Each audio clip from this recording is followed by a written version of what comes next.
नमस्कार, आप देख रहे हैं उजियारा उद्देश्य न्यूज। हमारे न्यूज चैनल में आपका हार्दिक स्वागत है। कृपया चैनल को सब्सक्राइब, लाइक, शेयर, कमेंट्स जरूर करें। नमस्कार, आप देख रहे हैं उजियारा उद्देश्य न्यूज से विनोद श्रीवास्तव। संपादक की खबर। ऑन्को सेंटर कैंसर अस्पताल का भव्य उद्घाटन। पूर्व उप मुख्यमंत्री डॉक्टर दिनेश शर्मा ने फीता काटकर किया शुभारंभ। लखनऊ IIM रोड स्थित ऑन्को सेंटर कैंसर अस्पताल का भव्य उद्घाटन पूर्व उप मुख्यमंत्री डॉक्टर दिनेश शर्मा द्वारा फीता काटकर किया गया। इस अवसर पर उन्होंने कहा कि कैंसर जैसी गंभीर बीमारी से पीड़ित मरीजों के लिए समय पर और गुणवत्तापूर्ण उपचार अत्यंत आवश्यक है। उन्होंने कहा कि उत्तर प्रदेश में बड़ी संख्या में ऐसे मरीज हैं जिन्हें समुचित चिकित्सा सुविधाएं नहीं मिल पाती, जिसके कारण उन्हें इधर उधर भटकना पड़ता है। आधुनिक तकनीक और उन्नत चिकित्सा संसाधनों से सुसज्जित इस प्रकार के अस्पताल मरीजों और उनके तीमारदारों के लिए बड़ी राहत साबित होंगे। अस्पताल के निदेशक डॉक्टर मोहम्मद अली ने जानकारी देते हुए बताया कि यह एक विशेषीकृत कैंसर अस्पताल है, जहां 30 बेड का अत्याधुनिक ICU उपलब्ध है। अस्पताल में कीमोथेरेपी, फिजियोथेरेपी तथा कैंसर सर्जरी की सुविधाएं उपलब्ध कराई गई हैं। उन्होंने बताया कि चौथी स्टेज के कैंसर मरीजों के लिए भी यहां समुचित उपचार की व्यवस्था की गई है।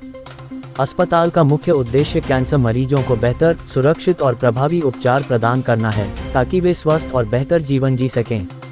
उद्घाटन समारोह में चिकित्सा क्षेत्र से जुड़े कई गणमान्य व्यक्ति एवं स्थानीय नागरिक उपस्थित रहे। कृपया चैनल को सब्सक्राइब, लाइक, शेयर करें।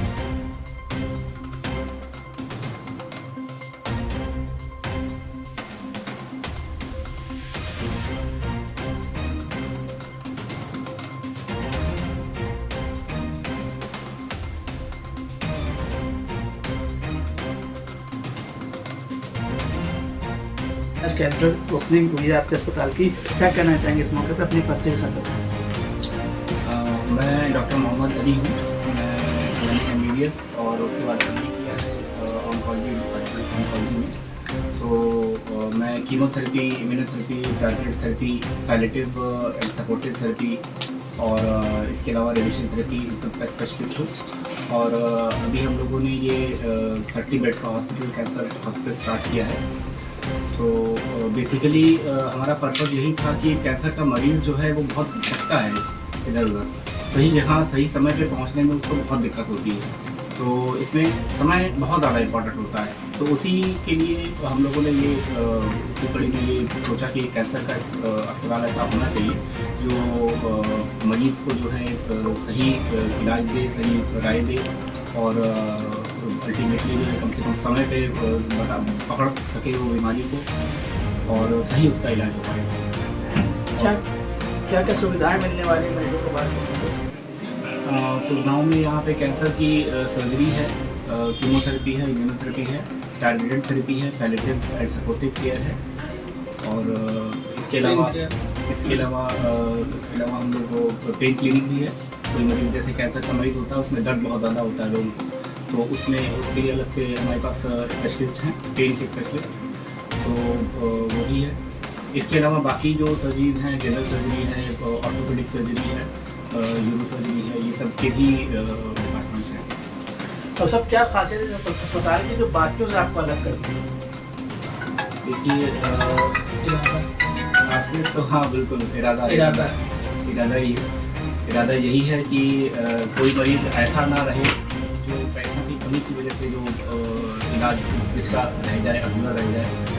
बस हम लोगों ने यही कोशिश ये की है कि और आगे भी यही रहेगी। हमारे लिए भी एक चैलेंज है बहुत बड़ा कि कैसे हम लोग करेंगे इसको, ऐसे कैसे करेंगे इसको, फिजिबल कैसे रहेगा। जो कैंसर के जो मरीज़ होते हैं तो किस स्टेज तक के कम से कम उनको हो सकता हो, किस स्टेज के बाद थोड़ा प्रॉब्लम क्रिएट होती है? देखिए कैंसर है तो अपने आप में समस्या है, चाहे स्टेज पहली हो चाहे स्टेज चौथी हो। मरीज घर पे बैठ के ये हिसाब नहीं लगा पाएगा या कोई भी नहीं लगा पाएगा कि कैंसर किस स्टेज में है। तो बजाय इस सवाल के हमें इस सवाल पर जाना चाहिए कि जैसे ही कैंसर के शुरुआती लक्षण हमें मिल जाए, हम स्टेज का हिसाब न लगा के सीधे अपने कैंसर विशेषज्ञ के पास पहुँचे। इधर उधर भी नहीं पहुँचना है, सीधे कैंसर विशेषज्ञ डॉक्टर के पास पहुँचना है ताकि जो है उसका आगे इलाज हो सके। जनरली पहली, दूसरी, तीसरी स्टेज में हम बीमारी को ठीक करने का उद्देश्य रखते हैं। चौथी स्टेज के मरीजों को कुछ कैंसर को छोड़ करके अपवाद स्वरूप बाकी के कैंसर में ठीक करने का उद्देश्य नहीं बचता है। जितना लेट में इलाज शुरू होगा उतना ज़्यादा इलाज में काम बढ़ता है, उतनी ज़्यादा सर्जरी का वो बढ़ता है, हिस्सा बढ़ता है, उतना ज़्यादा हमें काट छाँट करनी पड़ती है, उतनी ज़्यादा मरम्मत करनी पड़ती है। और हो सकता है कि उस मरीज़ में जो एक्स्ट्रा में कीमोथेरेपी, रेडियोथेरेपी या इम्यूनोथेरेपी जैसी चीज़ें भी लगानी पड़े। और जो देर में इलाज का जो इंटेंट होता है, जो फ़ायदा होता है, वो भी जो हमारे पहले स्टेज के अगर मरीजों का हम इलाज करते हैं उसकी तुलना में बहुत घट जाता है। तो सबसे ज़्यादा जो हमारा उद्देश्य है और जो आपकी भी समझ, आम जनता की भी समझ यही होनी चाहिए कि इग्नोर ना करें किसी भी लक्षण को।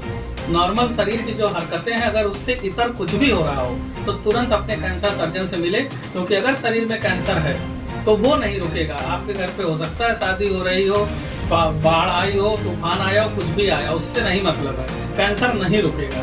बहुत बार मरीज ऐसा कहता है कि हमारे यहाँ शादी है, हमारे बच्चे का एग्जाम था, हमारे कोई रिश्तेदार नहीं थे ले जाने वाले, और हम सोचे अभी कुछ दिन चलेंगे, अभी तो हम खाना खा ले रहे हैं, चल चलेंगे। इन सब से कुछ नहीं होता है। शरीर अनमोल है, दाल चावल नहीं है कि बन गया बिगड़ गया दोबारा बना लेंगे। शरीर में जो कमी, जो गड़बड़ी एक बार हो गई, वापस लौटाना बहुत मुश्किल है।